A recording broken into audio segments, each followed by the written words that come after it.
Class maths. तो देखो अब हम करेंगे एक्सरसाइज 3.4। तो 3.4 स्टार्ट कराने से पहले थोड़े से फॉर्मूले लिख लो, है ना। इस एक्सरसाइज के अंदर बिल्कुल सेपरेट टॉपिक है, ठीक है। मतलब उन फॉर्मूलों की तो खैर जरूरत पड़ेगी ही पड़ेगी जो अभी तक पढ़ कर आए हैं, लेकिन कुछ नए फॉर्मूले और जुड़ गए, है ना। यहाँ पर एक इंपॉर्टेंट टॉपिक रहेगा जिसका नाम है जर्नल सॉल्यूशंस। उस टॉपिक का नाम क्या है? Journal solutions. तो देखो जर्नल सॉल्यूशन क्या क्या होते हैं वो तुम्हें देखना है। तीन तो ये होते हैं, एक होता है साइन एक्स इक्वल टू 0, एक होता है कोस एक्स इक्वल टू 0। तो देखो बाकियों के लिखो, तीसरा चौथा पांचवा। इन तीसरे चौथे पांचवे पर स्टार बना लेना। ये जर्नल सॉल्यूशन ऊपर वाले दो के मुकाबले अलग हैं। नीचे वाले तीन जर्नल सॉल्यूशन ऊपर वाले दो के मुकाबले अलग हैं। क्यों? क्योंकि देखो ऊपर वाले तभी लगाए जाते हैं जब इक्वल टू में क्या मिलता है? 0। जब इक्वल टू में क्या मिलता है? 0। नीचे वाले में इक्वल टू 0 नहीं मिलता है। नीचे वाले में फॉर्मूला है sine x equal to sine y का, cos x equal to cos y का, tan x equal to tan y का। अब इनके केस में क्या जर्नल सॉल्यूशन होते हैं वो लिखो, देखो बोर्ड पे। जब sine x equal to sine Y होएगा तो जर्नल सॉल्यूशन होगा ये एन पाई प्लस माइनस 1 की पावर एन वाई। याद रखना है ये। जब cos x equal to cos Y होता है तो जर्नल सॉल्यूशन ये होता है 2n pi plus minus Y.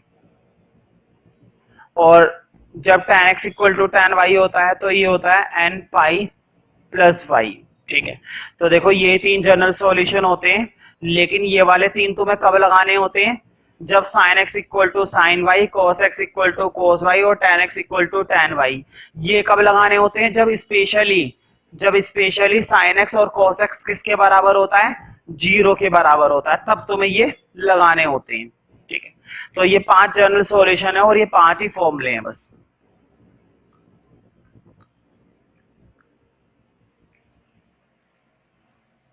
तो देखो अभी तो समझ में नहीं आया होगा कैसे यूज करेंगे, है ना, क्योंकि अभी हमने क्वेश्चन ही नहीं करे।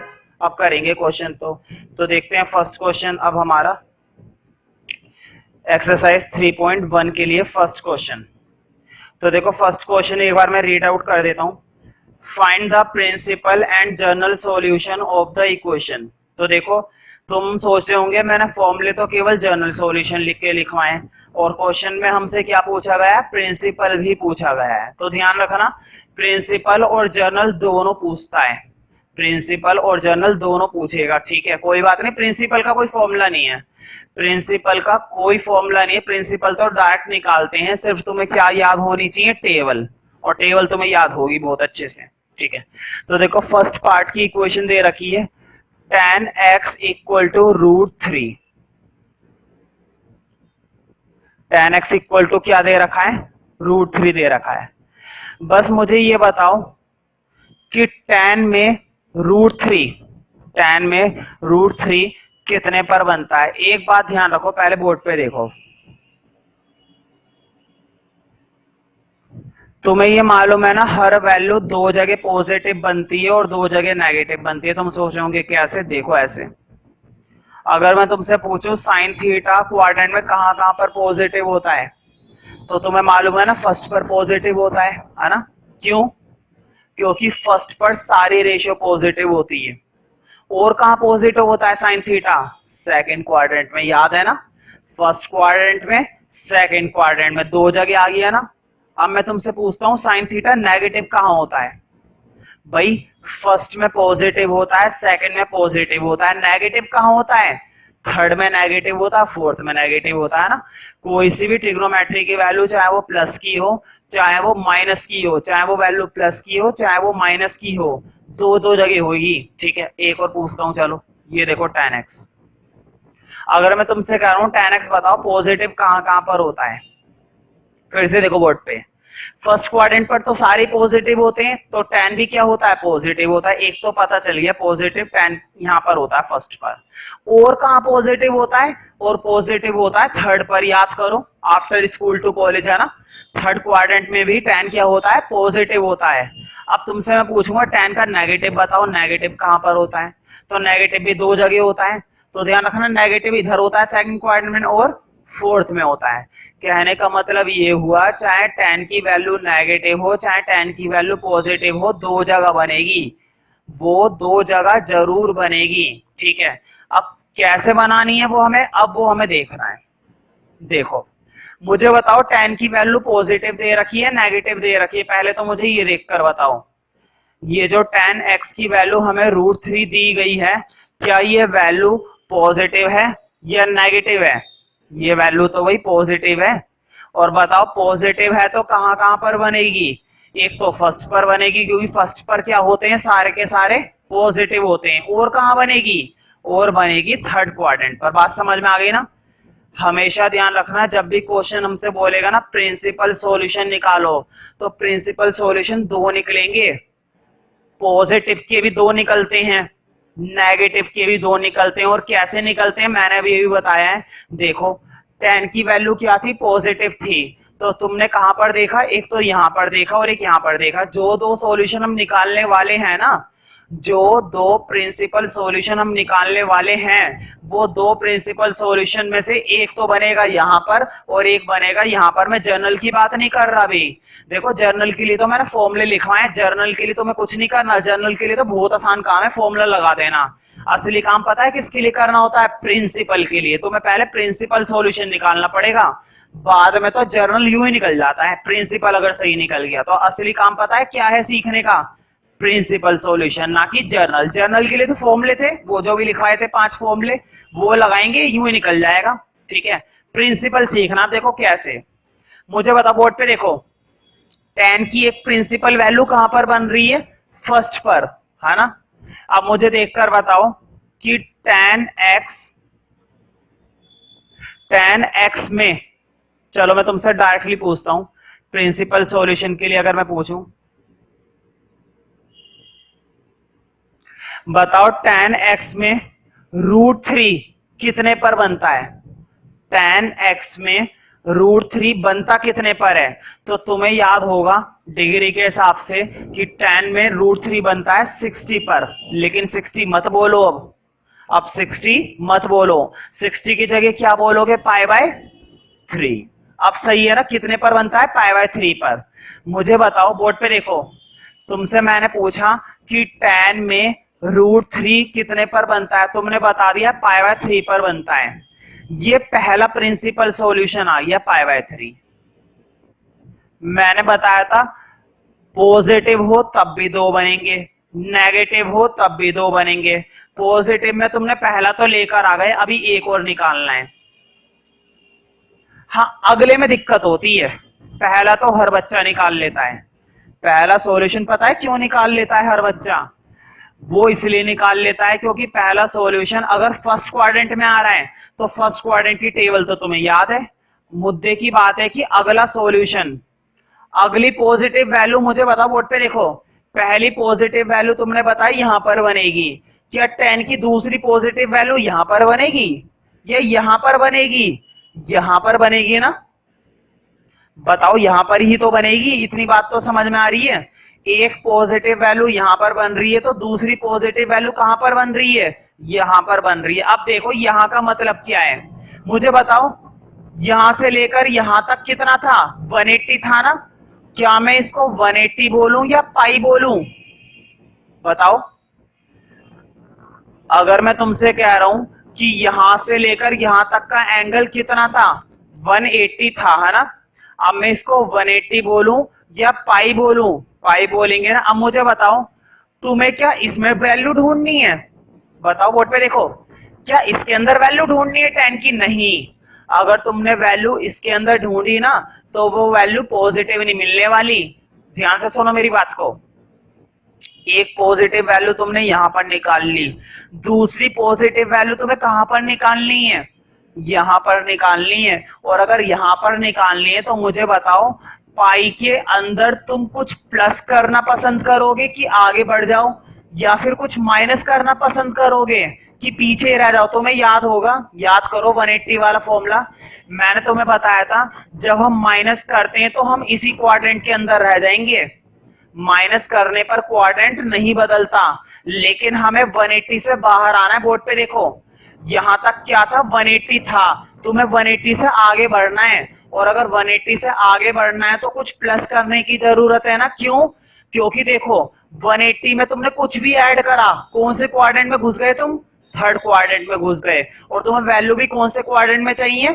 थर्ड में ही चाहिए। अब मुझे बताओ, अगर तुम्हें थर्ड के अंदर ही चाहिए, अगर वैल्यू तुम्हें थर्ड के अंदर ही चाहिए तो तुम्हें प्लस करना पड़ेगा ना। अब क्वेश्चन ये है कि क्या प्लस करना पड़ेगा। क्वेश्चन तो इसी बात का है कि अगर प्लस करना है या माइनस करना है तो क्या करना पड़ेगा। तो बिल्कुल भी टेंशन मत लो, प्लस करना पड़ता है या माइनस करना पड़ता है, हमेशा वही माइनस या प्लस करनी पड़ती है जो तुमने 0 से लेकर 90 के बीच में पढ़ी है। अब ये भी तुमने बताया था, बताओ √3 tan में कितने पर बनता है? 60 पर बनता है ना। 60 पर बनता है मतलब π/3 पर बनता है। तुम्हें हमेशा π/3 ही प्लस करना है और π/3 ही माइनस करना है। तो मुझे बताओ, तुमने π/3 प्लस कर दिया। देखो एलसीएम लेंगे, अगर मैं डायरेक्ट एलसीएम ले लूं तो कोई दिक्कत नहीं होगी। तो बोर्ड पे देखो, एलसीएम लिया 3, तो बोर्ड पे देखो 3 एकम 3, 3 पाई, 3 पाई प्लस पाई, कितने पाई हो गए? 4 पाई अपॉन में 3। दूसरा प्रिंसिपल सॉल्यूशन निकल आया। पहला प्रिंसिपल सॉल्यूशन तो तुमने डायरेक्टली लिख दिया था, दूसरे प्रिंसिपल सॉल्यूशन में टाइम लगा। और टेंशन मत लो, अभी हम दूसरा पार्ट करेंगे तो तुरंत दूसरा प्रिंसिपल सॉल्यूशन निकलेगा। ठीक है, प्रिंसिपल सॉल्यूशन समझ में आ गया ना।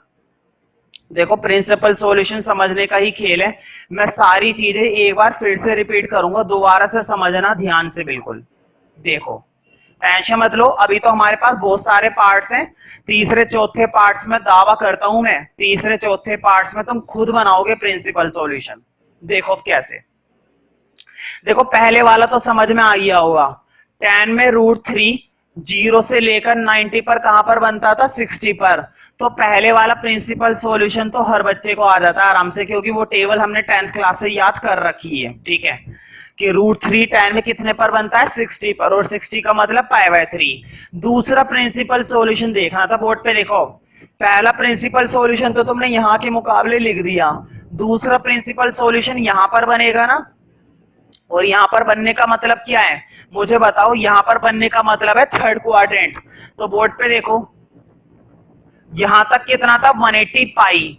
पाई के अंदर कुछ ऐड करना पड़ेगा ना, तभी तो थर्ड पर पहुंचोगे। बोर्ड पे देखो, यहां से लेकर यहां तक फर्स्ट क्वाड्रेंट, यहां से लेकर यहां तक सेकंड क्वाड्रेंट, लेकिन तुम्हें आना है थर्ड पर। और अगर थर्ड पर आना है तो कुछ प्लस करना पड़ेगा। हमेशा चाहे प्लस करो चाहे माइनस करो, वही करते हैं जो तुम्हें 0 से लेकर 90 में याद होता है। और कितना होता है? 60, और 60 मतलब π/3। तो तुमने π/3 क्या कर दिया था? प्लस।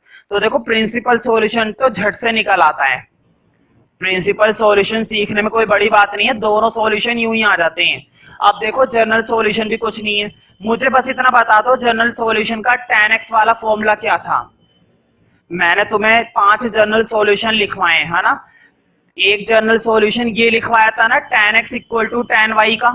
देखो जरा, एक जनरल सॉल्यूशन ये लिखवा रखा है, ये तो तुम्हें देखते ही पता चल जाएगा कौन सा वाला फॉर्मूला लगाना है। बताओ tan क्या किसी और में आ रहा था?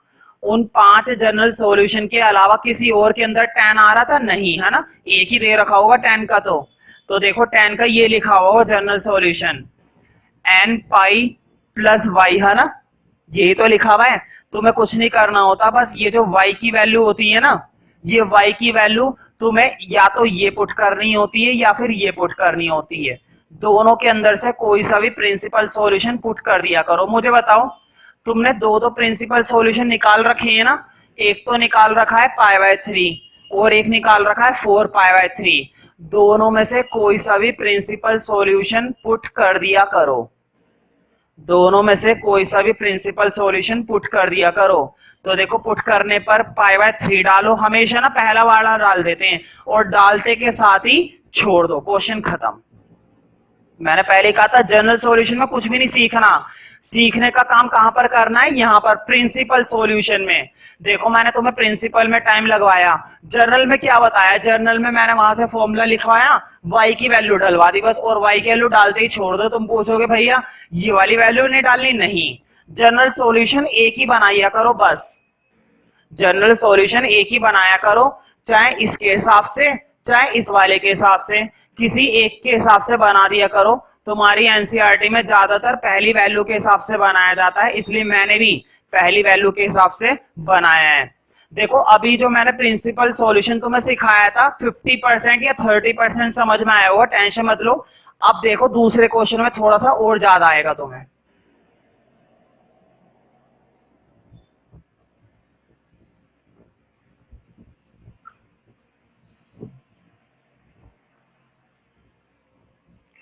तो देखो थर्ड पार्ट में भी हमसे ये पूछा गया है, सॉरी सेकंड पार्ट में, find the principal and general solution, और बहुत ही बढ़िया वैल्यू है। देखो sec x इक्वल टू 2, बस मुझे इतना सा जवाब दो, जो मैंने 5 फॉर्मूले लिखवाए थे, क्या उन 5 फॉर्मूले में कहीं पर भी sec आया था? sec के लिए ना तो हम प्रिंसिपल सॉल्यूशन के लिए काम करते हैं, sec के लिए ना ही हम जनरल सॉल्यूशन में काम करते हैं, sec के लिए काम ही नहीं करते। बताओ, ना तो कोट आया था, ना sec आया था, ना कोसेक आया था, तो देखना ही है फिर इसका कैसे निकालेंगे, है ना। जब हम इसके लिए काम ही नहीं करते और जब इसके लिए हमारे पास फॉर्मूला ही नहीं है तो भैया इसको निकालेंगे कैसे। तो बिल्कुल टेंशन मत लो, sec को चेंज कर लो। बताओ sec का उल्टा क्या होता है, कोस, और 2 का उल्टा क्या बन जाएगा फिर 1/2। हो गई ना प्रॉब्लम सोल्व। फर्स्ट वाले पार्ट को कर दो रब, उसका काम हो गया खत्म। अब तो सिंपल बन गया ये। अब बन गई कोस की वैल्यू, ध्यान से सुनो मेरी बातों को, केवल सुनो, चाहे वैल्यू पॉजिटिव हो चाहे वैल्यू नेगेटिव हो, कितने प्रिंसिपल सॉल्यूशन बनेंगे, 2, ना तो 2 से ज्यादा ना 2 से कम। अब देखते हैं कहां कहां पर। मेरे सवालों का जवाब देना, तुम्हें सारे सवाल पता है, देखो खुद ही बताओगे।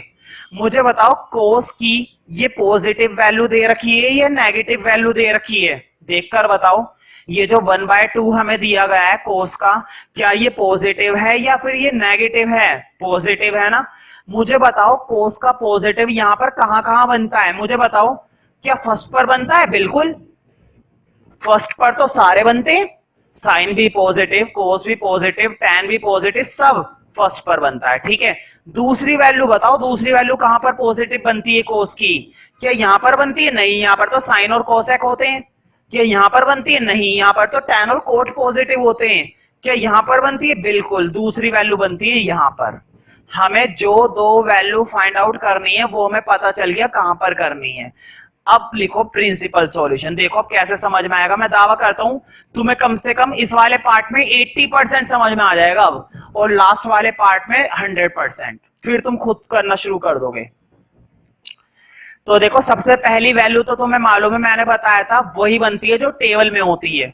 मुझे बताओ 0 से लेकर 90 में कोस एक्स की वैल्यू 1/2 बनती कितने पर है, 0 से लेकर 90 में जो टेबल तुम्हें याद है, तो मुझे बताओ कोस की वैल्यू 1/2 कितने पर बनती है। तो तुम्हें याद होगा कोस की वैल्यू 1/2 बनती है 60 पर, कोस की वैल्यू 1/2 बनती है 60 पर। 60 तो नहीं लिखेंगे, लेकिन क्या लिखेंगे, π/3, है ना। 60 तो हम नहीं लिखने वाले, क्या लिखते हैं, π/3। कोई बात नहीं, पहली प्रिंसिपल वैल्यू तो हमारी आ गई। मैंने पहले कहा था फर्स्ट वाली प्रिंसिपल वैल्यू तो आसान होती है अगर वो फर्स्ट क्वाड्रेंट पे बनती है, तो अगर वो किस पर बनती है, फर्स्ट क्वाड्रेंट पर। अब काम करेंगे किस पर बची, फर्स्ट की तो निकाल दी ना, अब कौन सी बची, चौथे की। ये इंपॉर्टेंट है, बोर्ड पे देखो, बहुत ही सिंपल सी बात पूछूंगा, बहुत ही सिंपल। तुम्हें कहां पर रहना है, चौथे क्वाड्रेंट पर रहना है ना। बोर्ड पे देखो, बहुत ही आसान काम है।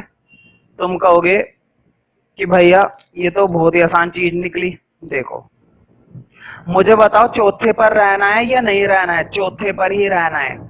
चौथे से पीछे चले गए तो गलत हो जाएगा, चौथे से आगे चले गए, तुम कहोगे भैया आगे जाने में क्या दिक्कत, आगे भी तो फर्स्ट क्वाड्रेंट है और फर्स्ट पर भी तो पॉजिटिव होती है, बिल्कुल होती है, लेकिन फर्स्ट की तुम पहले ले चुके हो, एक ही क्वाड्रेंट पर दो वैल्यू नहीं ले सकते, ठीक है।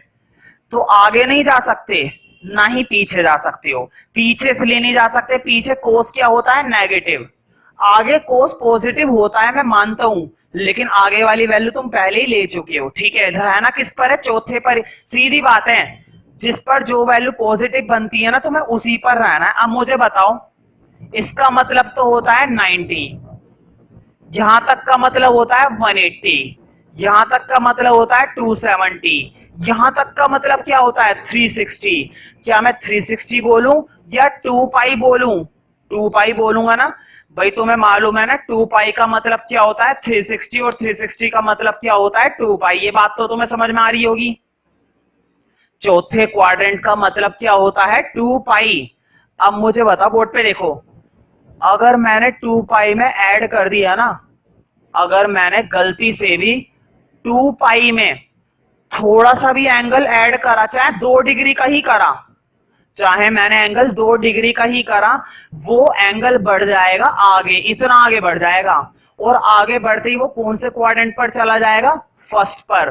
क्या फर्स्ट पर ले सकता हूं, नहीं ले सकता हूं, क्यों नहीं ले सकता, क्योंकि पहले ले चुका हूं, है ना, फर्स्ट पर तो नहीं जा सकते, यानी कि प्लस तो भूल जाओ, प्लस तो भूल जाओ, माइनस जरूर करेंगे।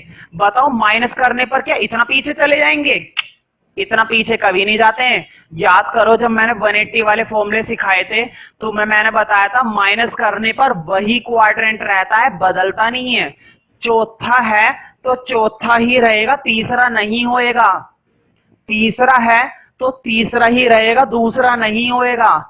प्लस करने पर तो बदल जाता है, माइनस करने पर वही रहता है। अब माइनस करना है, और मैंने बताया माइनस करो चाहे प्लस करो, वही एंगल माइनस या प्लस करते हैं जो 0 से लेकर 90 के बीच में बना हुआ होता है, जो 0 से लेकर 90 के बीच में क्या होता है, बना हुआ होता है। तुम्हें पहले से मालूम है 0 से लेकर 90 में 1/2 कितने पर बनता है, π/3 पर, है ना, तो माइनस करना पड़ेगा π/3।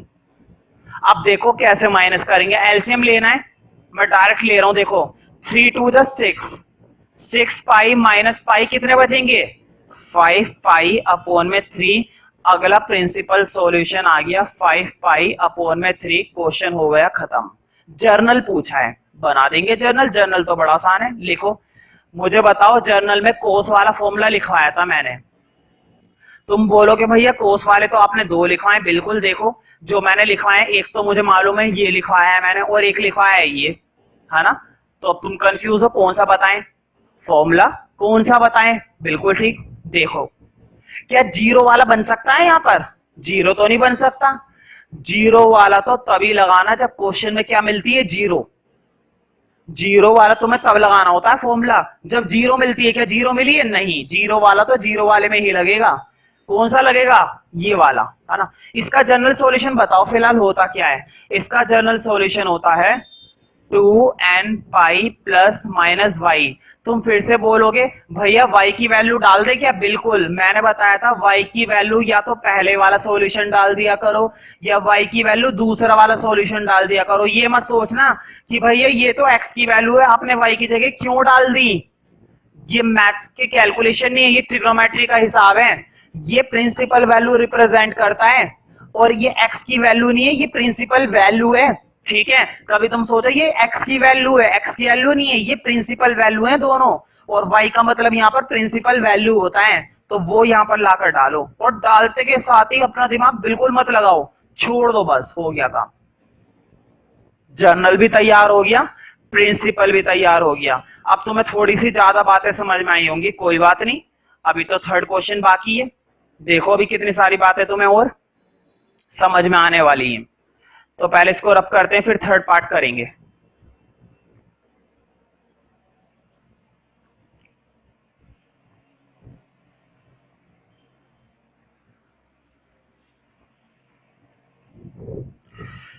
तो देखो थर्ड पार्ट के अंदर कितना आसान काम है, हमें प्रिंसिपल और जर्नल फिर से पूछा है, और इस बार वैल्यू दे रखी है कोट x इक्वल टू -√3। मेरे एक सवाल का जवाब दो, जो 5 फॉर्मूले मैंने लिखवाए थे अभी अभी जनरल सॉल्यूशन के, क्या उन 5 में कहीं पर भी कोट का फॉर्मूला लिखवाया था? क्या कोट का फॉर्मूला बताया था? नहीं बताया था, है ना। तो कोट तो हम बढ़ते नहीं है ना, कोट के लिए तो काम ही मत करो। कोट से क्या बदल लो? tan बदल लो भाई। कोट का उल्टा हो गया tan, और उधर √3 का क्या हो जाएगा? 1/√3। हाँ, माइनस तो रहेगा, माइनस थोड़े ना हटता है, माइनस तो रहेगा, है ना, सामने लगा देना माइनस। अब मुझे बताओ, चाहे नेगेटिव हो चाहे पॉजिटिव हो, कितनी प्रिंसिपल वैल्यू बनती हैं? 2। क्या अभी तक एक भी नेगेटिव आया था? नहीं, 2 ही तो करे थे, है ना। अब नेगेटिव आ गया, कोई बात नहीं, नेगेटिव भी करेंगे। देखो, बस नेगेटिव में थोड़ी सी सावधानी बरते करो, गलती होने के चांस बढ़ जाते हैं। मुझे बताओ tan, अच्छा देखो कोट को तो भूल जाओ, कोट का काम नहीं है ना। मुझे बताओ tan की वैल्यू पॉजिटिव दे रखी है या नेगेटिव दे रखी है? नेगेटिव दे रखी है, बिल्कुल सही। देखो, अगर नेगेटिव दे रखी है तो मुझे एक बात और बताओ कि tan नेगेटिव कौन कौन से क्वाड्रेंट पर बनता है? मुझे बताओ, क्या फर्स्ट पर बनता है? नहीं, फर्स्ट पर तो सारे के सारे क्या बनते हैं? पॉजिटिव। फर्स्ट की कहानी हो गई खत्म। सेकंड क्वाड्रेंट, तुम्हें याद होगा सेकंड में क्या पॉजिटिव होता है? साइन और कोसेक। इसका मतलब tan यहां पर क्या होता है? नेगेटिव। एक टिक तो इधर आ गया, हमें एक वैल्यू इधर फाइंड आउट करनी है। दूसरी देखते हैं, क्या इस पर थर्ड क्वाड्रेंट पर बनता है tan नेगेटिव? नहीं, थर्ड पर तो tan क्या होता है? पॉजिटिव होता है। ठीक है, ये तो खत्म। चौथे पर क्या पॉजिटिव होता है? कोस और सेक। तो क्या tan नेगेटिव होता है? बिल्कुल tan नेगेटिव होता है। पकड़ लिया हमने दोनों क्वाड्रेंट। हम जो काम करने वाले हैं वो किस पर करने वाले हैं? एक तो सेकंड क्वाड्रेंट पर करने वाले हैं, और एक किस पर करने वाले हैं? एक काम करने वाले हैं फोर्थ क्वाड्रेंट पर। निकालेंगे प्रिंसिपल वैल्यू, देखो कितने आसान है। लिखो प्रिंसिपल वैल्यू x की। पहली प्रिंसिपल वैल्यू निकालेंगे, लेकिन सावधानी बरतो पहली प्रिंसिपल वैल्यू के लिए, इस बात का ध्यान रखना। पहली प्रिंसिपल वैल्यू के लिए सावधानी बरता करो जब नेगेटिव आ जाए। हर बार में ये कह रहा था ना, टेबल से देखो, टेबल से देखो, टेबल से देखो। अब टेबल से मत देख, मतलब काम तो टेबल से ही करना है, लेकिन पहली प्रिंसिपल वैल्यू भी अब टेबल से नहीं आएगी। काम तो खैर टेबल से ही करना। देखो कैसे, मैं बोल नहीं रहा, मैं तुम्हें करके दिखाता हूं। बस इतना बताओ, tan में 1/√3, नेगेटिव को भूल जाओ थोड़ी देर के लिए। ये बताओ, tan में 1/√3 कितने पर बनता है टेबल में? तुम बोलोगे भैया 30 पर, लेकिन 30 मत बोलो, 30 की जगह क्या बोलोगे? π/6। तुमने बता दिया π/6, बाकी सबका काम खत्म हो गया। हमें एक वैल्यू पता चल गई π/6। तुम कहोगे भैया अब तक तो पॉजिटिव में आप ये करते थे, पहली प्रिंसिपल वैल्यू यही लिखवा दिया करते थे। नहीं, नेगेटिव में ये काम नहीं करते हैं। चाहे कोस का नेगेटिव आए, चाहे साइन का नेगेटिव आए, चाहे कोट का नेगेटिव आए, चाहे tan का नेगेटिव आए, किसी का भी नेगेटिव आए, पहली वैल्यू ये नहीं बनेगी नेगेटिव के केस में। जैसे ही नेगेटिव आ जाए ना, सावधान हो जाओ, इस वैल्यू को तुरंत मत डालो, थोड़ा सा चेंज करेंगे, थोड़ा सा, बस ज्यादा नहीं, हल्का सा चेंज करूंगा। वैल्यू तो सोच ली ना, वैल्यू जरूर सोचो, सोचना नहीं है मतलब टेबल से देखो, वैल्यू जरूर देखो कि कितने पर बनती है, ये तो पता चल जाएगा ना। अब देखो अगला काम क्या करना है, मुझे बताओ।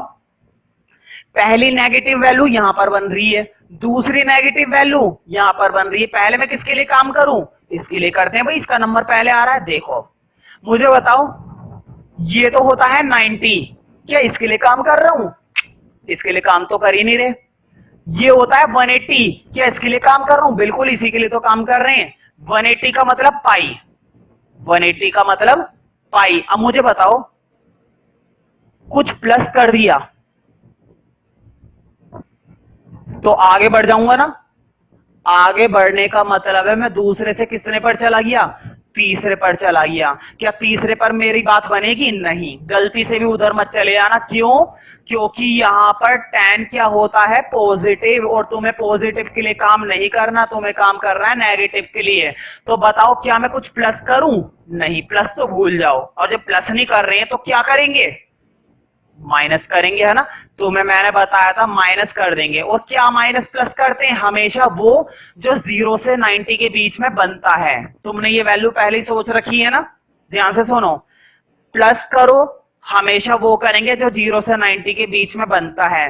माइनस करो, हमेशा वो करेंगे जो 0 से 90 के बीच में बनता है, जो तुमने 10th क्लास में पढ़ा है और 11th में भी पढ़ा है पिछले क्वेश्चंस में, है ना। तो वो वैल्यू तुम्हें पता होनी चाहिए। तो क्या माइनस करेंगे? π/6। एलसीएम ले लोगे ना। देखो मैं डायरेक्ट एलसीएम ले रहा हूं।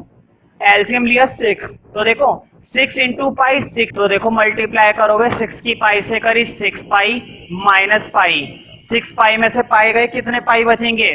5 पाई अपॉन में 6। ठीक है, एक प्रिंसिपल सॉल्यूशन तो निकल गया जो कौन से क्वाड्रेंट पर आ रहा था? सेकंड क्वाड्रेंट पर। इसकी कहानी हो गई खत्म।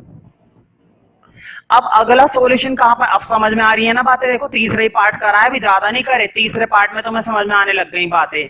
अब जरा चौथे पर गौर करो। देखो बोर्ड पे, ये 90 है, ये 180 है, ये 270 और ये कितना होता है? 360।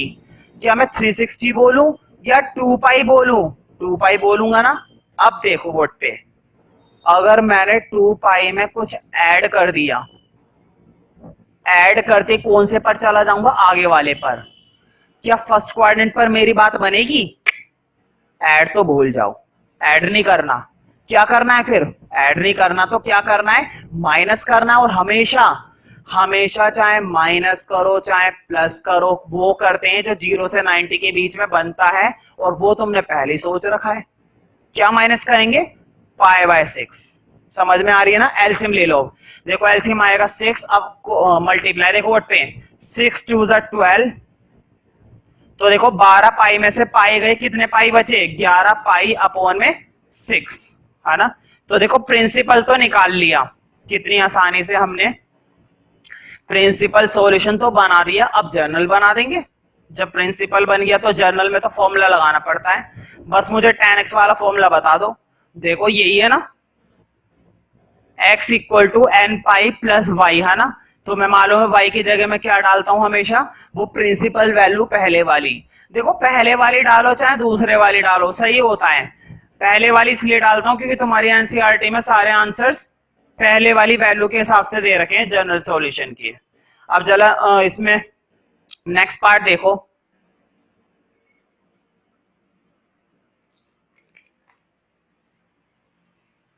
उसमें भी हमसे यही पूछा होगा, प्रिंसिपल सॉल्यूशन फोर्थ पार्ट।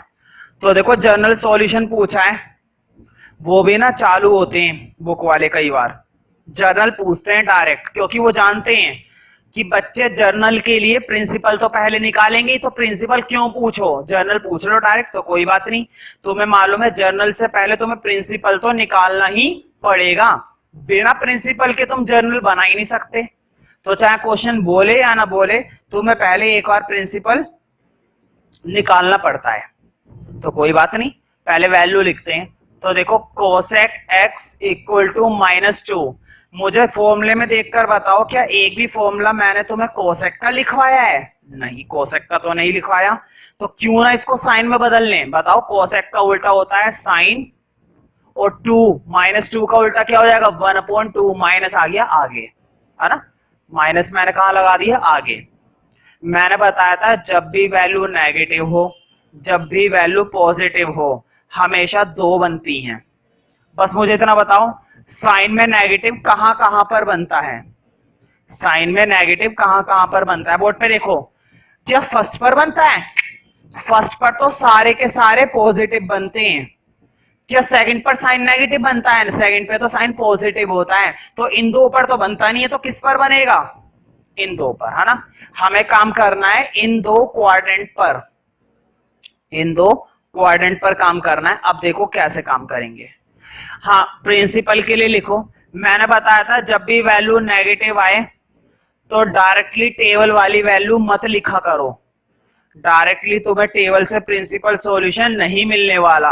हाँ, लेकिन ये जरूर देख लो कि 1/2 साइन में टेबल में कितने पर बनता है। तो बताओ साइन में 1/2 टेबल के अंदर कितने पर बनता है? तो साइन 1/2 टेबल में बनता है, तुम बोलोगे भैया साइन बनता है 30 पर, 30 मत बोलो, क्या बोलोगे π/6 कि π/6 पर बनता है। ठीक है, अब π/6 नहीं लिख सकते डायरेक्ट क्योंकि नेगेटिव है, मैंने बताया था नेगेटिव में डायरेक्ट आंसर नहीं आता है। तो एक काम करो, इस वैल्यू को एक तरफ लिख लो क्योंकि इसकी जरूरत पड़ेगी, इसकी जरूरत पड़ेगी। अब मुझे बताओ पहली वैल्यू किस पर मिलेगी, थर्ड क्वाड्रेंट पर, दूसरी वैल्यू किस पर मिलेगी, फोर्थ क्वाड्रेंट पर, है ना। पहली वैल्यू थर्ड पर, दूसरी वैल्यू फोर्थ पर। देखो इसका मतलब होता है 90, इसका मतलब होता है 180, मतलब कि पाई, इसका मतलब क्या होता है पाई। ठीक है, अब देखो मैं कैसे सॉल्व करूंगा इसको। और इसका मतलब होता है तुम्हें थर्ड क्वाड्रेंट की वैल्यू का पता होना चाहिए, ये चीजें तुम्हें याद रखनी है। चलो थर्ड क्वाड्रेंट से मैं बचाने की कोशिश कर रहा हूं। मुझे बताओ बोर्ड पे देखो, यहां तक का सेकंड क्वाड्रेंट है ना 180 है, पाई है। क्या तुम्हें यहीं पर रहना है, तुम्हें कौन से क्वाड्रेंट पर जाना है, थर्ड पर। मुझे बताओ पाई में कुछ प्लस कर दिया, पाई में कुछ प्लस कर दिया, कहां पर पहुंच जाओगे, थर्ड पर पहुंच जाओगे ना। बोर्ड पे देखो पाई में थोड़ा सा भी ऐड करा, 2 डिग्री भी ऐड करा ना, तो भी तुम्हारा एंगल कहां पर आ जाएगा, थर्ड पर, थर्ड पर ही तो चाहिए। तो मुझे बताओ मैं प्लस करूं कि आगे बढ़ जाए, या फिर माइनस करूं कि यहीं पर रहे। तुम्हें यहीं पर रहना है, नहीं, तुम्हें साइन की वैल्यू नेगेटिव चाहिए और यहाँ पर नेगेटिव नहीं मिलती है। तुम्हें नेगेटिव मिलेगा तो आगे मिलेगा, और आगे मिलने के लिए पाई में तुम्हें क्या करना पड़ेगा, प्लस करना पड़ेगा। समझ गए ना, कब प्लस करते हैं और कब माइनस करते हैं। अब चाहे प्लस करो चाहे माइनस करो, वही करते हैं जो टेबल में होता है। टेबल में क्या है, π/6 कर दो प्लस।